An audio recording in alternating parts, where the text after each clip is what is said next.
Bien, como dice Juanjo, soy responsable de BIM, una de las promotoras más grandes de España. Llevamos con BIM, de hecho fuimos uno de los pioneros, llevamos más de 4, tirando a 5 años. Y bueno, esto sobre todo nos fortalece en la experiencia que hemos tenido. No quiere decir que ahora tengamos un BIM perfecto, pero que en cuanto a la experiencia hemos avanzado muchísimo. Entonces, os he preparado esta presentación, ¿vale? Pero nada, al final lo he hecho un poco rápido, pero bueno, espero que se pueda entender. Voy a intentar decir la palabra BIM muy pocas veces, porque a veces creo que nos pasamos de BIM y dejamos por un lado el proyecto. Y ahora lo voy a explicar. Entonces, ¿por qué BIM desde el ADN? Porque para implantar BIM en una empresa, lo primero que tenéis en cuenta es por qué vamos a implantar BIM, ¿no? Y aquí he apuntado una serie de cosas. He puesto porque mi jefe lo dice, porque es el futuro. Que conste que estas son cosas que he escuchado, ¿vale? No quiere decir ni siquiera que sean ciertas o que no. Simplemente son cosas que he escuchado. El cliente no lo pide, se puede ver todo en 3D, obtener las mediciones exactas del proyecto, conseguir un proyecto perfecto, reducir el tiempo y coste de la obra, trabajar colaborativamente y así infinidad de cosas, ¿vale? Entonces, como implantadores, os van a pedir, vuestro jefe, la dirección, os va a decir que se requiere implantar BIM por alguna razón, ¿vale? No quiere decir que esta sea la razón objetiva para el proyecto. Y aquí es donde entramos nosotros, donde entra el implantador. Ojo con las expectativas, ¿vale? Dar o ofrecer un botón que saca todo de golpe, y aquí pongo un poco la foto de Trump, es muy perjudicial, ¿vale? Tenemos que saber muy bien lo que podemos obtener. Entonces, una vez nos han dado la orden, digámoslo así, de implantar BIM o de empezar a meter BIM en la empresa, toca definir los objetivos realistas. No tiene nada que ver con BIM, ¿vale? Nos referimos más, a pensar cuáles son los problemas de la empresa, ¿vale?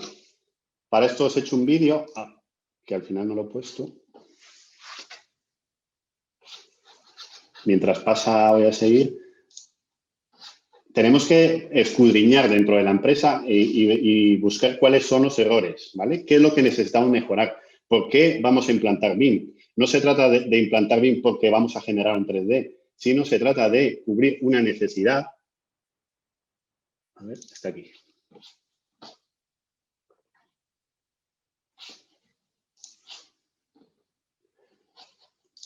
¿Vale? Se trata de cubrir un problema. No se trata solo de generar modelos y datos, sino de con esa información que vamos a generar, y aquí os lo explico, ¿vale? Si os dais cuenta en la imagen, perdón que el vídeo lo hice un poco rápido, tengo aquí una obra, ¿vale? En la obra tengo mucha gente trabajando. Si os dais cuenta aquí, uno le echa lo que va excavando al otro se le echa al otro, al final todos se echan sobre los tubos. Es un poco un desorden, ¿vale? Luego, si vemos la maquinaria, está desorganizada. Tengo aquí el jefe de obra picando también con ellos y otros echándome tierra a él. Los camiones no funcionan bien.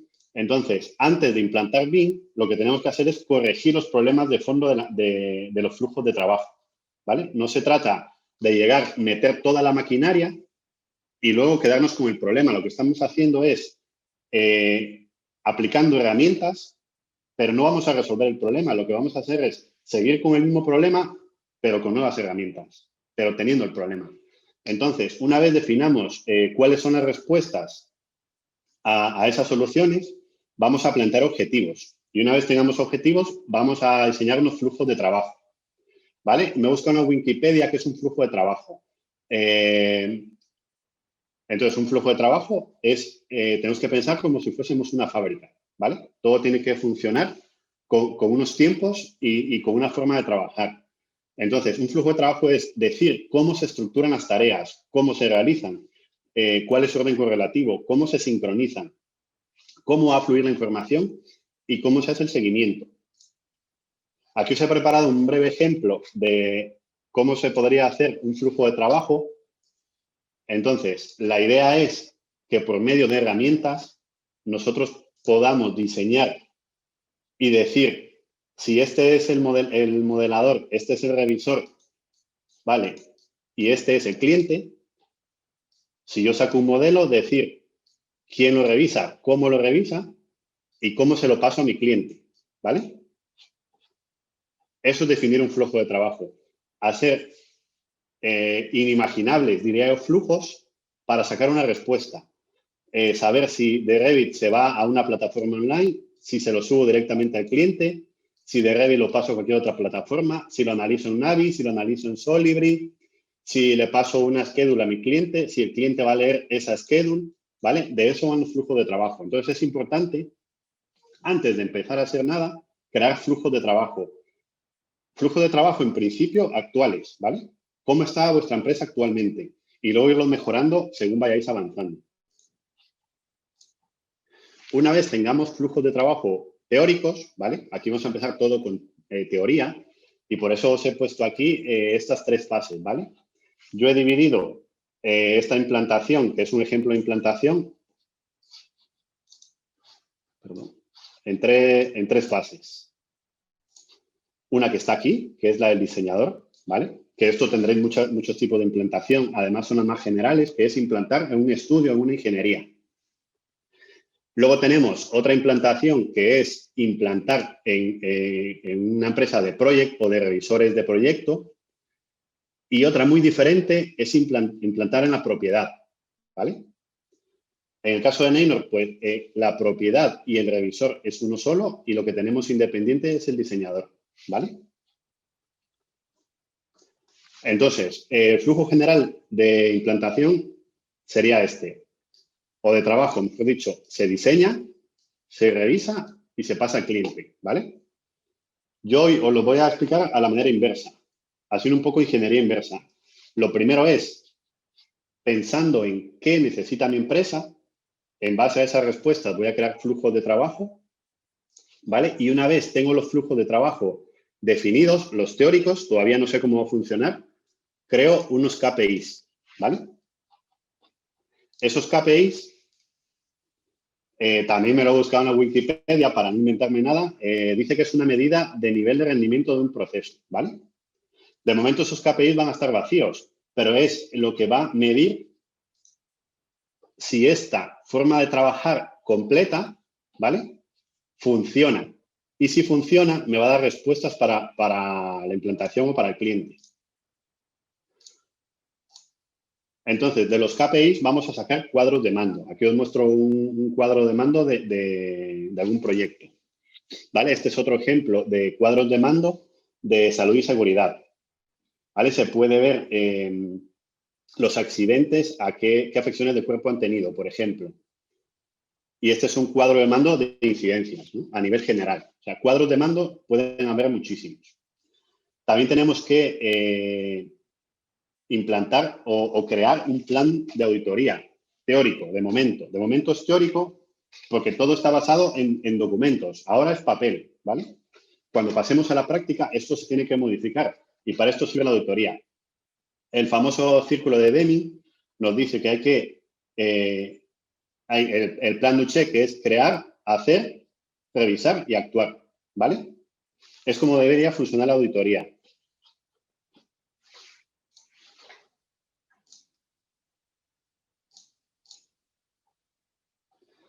Luego, una vez hayamos establecido esos KPIs y tengamos claro qué es lo que vamos a medir en base a los objetivos que hemos planteado, una vez más, en base a las respuestas que necesita la empresa, voy a definir qué es lo que necesita el propietario, ¿vale? Que en este caso el propietario es el cliente o la empresa.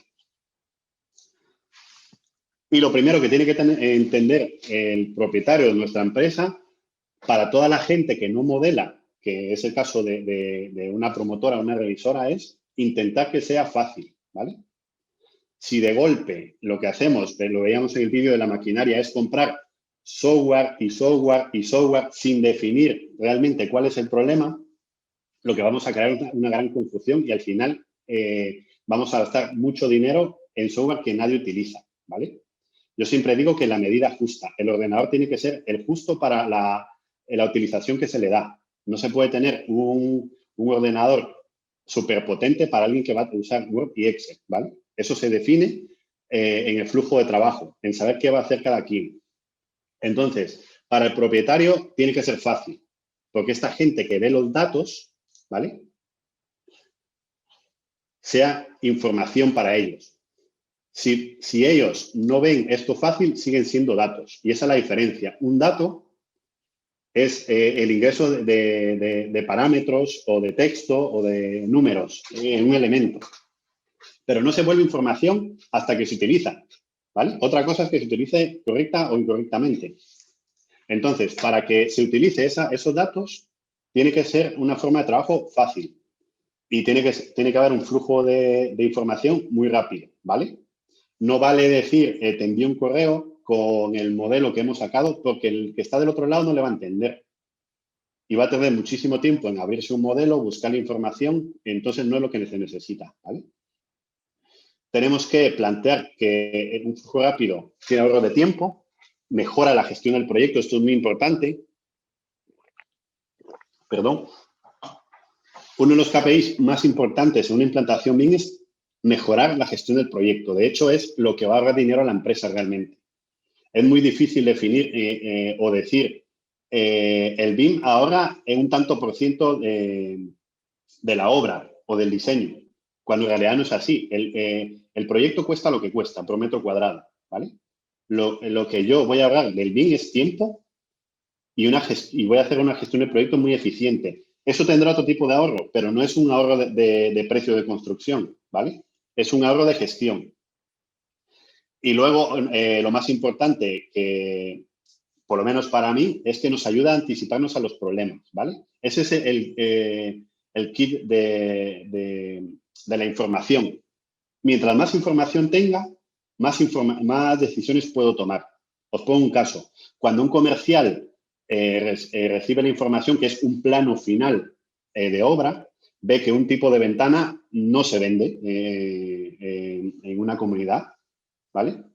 Entonces, si él hubiese tenido esa información en un proyecto básico o muchos meses antes, eso no hubiese costado nada de dinero, que es cambiar un tipo de ventana por otra. Ahora que la obra está cerrada, que hemos contratado ya, eso ya le empieza a costar dinero a la empresa, ¿vale? Y a esto me refiero cuando la información nos ayuda a anticiparnos a los problemas. Luego tenemos que separar, o más bien diría, unir un modelo, lo que es implantación BIM y digitalización, que van de la mano, pero siempre en entes diferentes. La digitalización de los procedimientos de una empresa no tiene que ver con un proyecto BIM, ¿vale? Yo puedo tener todos mis documentos totalmente digitalizados y no me refiero a que sea de papel a un PDF, sino que todo sea sincronizable, ¿vale? Os pongo un ejemplo. Para esto, si os conocéis Power BI, pues es un ejemplo magnífico porque yo puedo expresar a cualquier persona que no tenga conocimientos de BIM, por ejemplo, en las mediciones de un proyecto. Y esto se sincroniza automáticamente, ¿vale? No me tengo que ni descargar modelos, ni saber de Revit, ni de Navis, ni de ningún software. Por eso os digo, tiene que ser fácil, ¿vale? Si no es fácil, la información no llega a su final. Y un modelo del cual no se utiliza la información es un modelo inservible, ¿vale? Nos quedamos, a ver si vuelvo. Oh. Nos quedamos en esta fase de aquí, ¿vale? Diseño. Entonces, perdón, que le da otra cosa. Yo como propietario no necesito un modelo que se quede en diseño. De hecho, hoy estoy hablando solo de la parte del diseño. No he querido pasar la obra ni el facility porque no me da mucho tiempo. Pero un modelo que no pasa a ser revisado y que el propietario no es capaz de utilizarle, no me sirve de nada, ¿vale? Le ha servido al que ha diseñado, que ha sacado planos y que ha sacado una licencia de obra y que tiene un proyecto, pero a mí como propietario no me ha servido, ¿vale? Eso tiene que quedar claro. Entonces, resumo y voy a ir un poco más rápido. Que sea fácil, que sea fácil, que nos ayude a tomar decisiones, que sea digital y sincronizable, ¿vale? Y aquí os pongo un ejemplo de una digitalización de procesos, que es lo que antes era un antiguo Excel con control de cambio, se ha digitalizado con una plataforma que ahora os enseñará también Ariza, BIM 360, o con otra que es BIM Collab, ¿vale? Hemos digitalizado toda esa sección que antes era un mail con una fotografía, con un requerimiento, todo está sincronizado en una plataforma.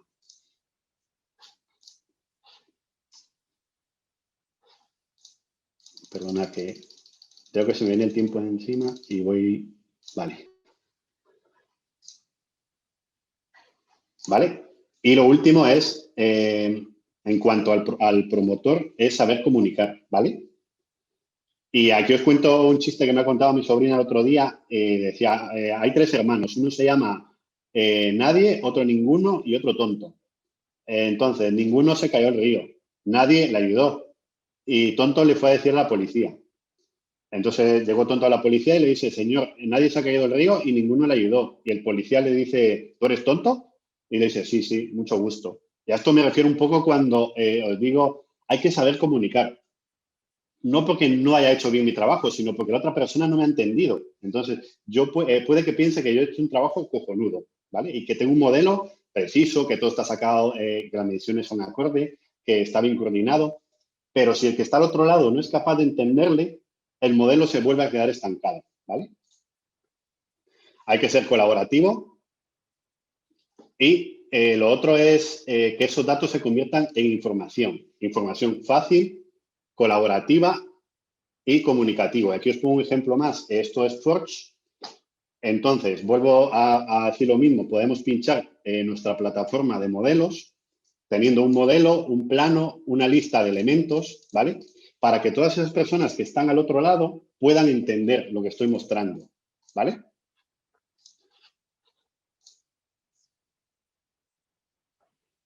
Y luego, pues, antes de pasar a los otros pasos, hay que crear una serie de documentación, que esto ya los hablarán. Procedimientos, EIR, BEPS, MET, protocolo y muchísimas cosas más, ¿vale? Pero no me quiero meter mucho en lo que es BIM más a nivel técnico. Luego tenemos una parte que es la revisión de proyectos, ¿vale? Y para revisar proyectos, pues tenemos que crear un plan de revisión, tenemos que automatizar las revisiones, ¿vale? Si estamos en un mundo digital, no me vale que siga revisando planos. No digo que no se pueda ni que no se deba, digo que es más ágil revisarlo desde el modelo. Entonces, pues eso, crear un plan de revisión. Un plan de revisión que atienda a los objetivos del cliente, ¿vale? Cuando yo os digo revisión a nuestras ingenierías o a nuestros estudios, lo primero que les viene en la cabeza es un class detection. Y eso no tiene nada que ver con un plan de revisión. Un class detection es simplemente interferencias entre elementos. Una revisión es una revisión de proyecto, ¿vale? El modelo está dentro del proyecto, no es algo en paralelo. Automatizar revisiones. Hay muchos software que nos ayudan a hacer reglas de revisión, ¿vale? Como por ejemplo, si las alturas de falso techo son las reglamentarias, si cumplen normativa o no. Sigo diciendo, no tiene nada que ver con el class detection. Y luego planificar esas auditorías a proyecto, ¿vale? Y definir qué es lo que voy a auditar, ¿vale? Aquí os pongo un ejemplo de en cada semana lo que se mide al proyecto. Y por último, digitalizar y gestionar, ¿vale? Eso es muy importante. Si no digitalizamos todas las incidencias que creamos y las gestionamos, lo que se va a crear es un cajón con cosas que hemos dicho, pero que nunca se vuelven a revisar. Entonces, haciendo un resumen, he pasado de que, digamos, el CEO, mi jefe, me ha dicho que hay que implantar. Yo he buscado respuestas a muchos problemas que hay internos en la empresa, que he creado un flujo de trabajo, he sacado unos niveles de rendimiento, he dicho cómo lo tiene que gestionar el propietario, he dicho cómo tiene que gestionar el revisor y por último, tengo un minuto más, Juanjo, el diseñador va a ser muy rápido, ¿vale? Me voy a la parte del diseñador, que es muy importante, ¿vale? Al final es quien nos da el input de esa información. Y aquí solo quiero dar algunas cosas que me topo el día a día, como por ejemplo, yo sigo escuchando frases como la de esto se soluciona en obra, ¿vale? Entonces, les mando un presupuesto y le digo, vale, esto es lo que me va a costar. cuando es más fácil solucionarlo en diseño. Entonces, el diseñador pues es el estudio de la ingeniería, ¿vale? Una cosa que me encuentro son caminos paralelos, que está el que gestiona el proyecto y el modelador, ¿no? O el BIM manager. Entonces, van al lado, a veces intercambian información, pero el que está aquí solo se entera de este trabajo por los planos. El modelo nunca le ve. Entonces, el modelo puede ser un desastre y él no se entera. Y eso es lo que hay que evitar, ¿vale? Ese camino siempre tiene que ser conjunto. Yo creo que para esto también está muy bien el máster de ITECA, porque ayuda a las personas que no entienden el modelo a entender y que este camino sea un único camino. Luego, como reflexión, uy, esto no se me guardó, ni esto, así que nada. Otra cosa que os quería comentar es el EIR y el BEP, ¿vale?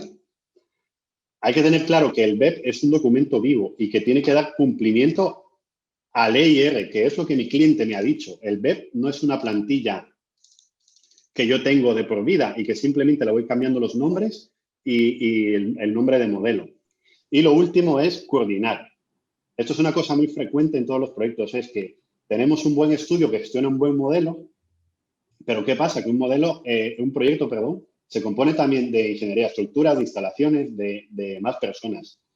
Entonces, se hace un buen modelo de arquitectura y en cuanto se subcontrata o sale de nuestro ámbito un CIPE para estructuras o un CIPE para instalaciones o otro software, pues se viene todo abajo, ¿no? Porque el arquitecto ha puesto en el diseño arquitectónico muy bien planificado, todos los elementos categorizados, códigos o notas clave, y el estructuras ha hecho lo que ha podido y le ha enviado el modelo, ¡pum!, toma, ya lo pueden meter. Entonces, lo más difícil para el diseñador, hablando un poco desde BIM, no es modelar, ¿vale? Yo creo que modelar más o menos está claro, es coordinar. Uy, ya no puedo volver. Ahí. Entonces, quedémonos con que la parte del diseñador tenemos que aplicar mucho a coordinar. Pensar que esa gente que está fuera de nuestro entorno no entiende cómo estamos trabajando. Y lo digo porque nos pasa y que llegamos a un proyecto de ejecución y todavía la estructura se está pensando cómo va a modelar y los planos ya están fuera.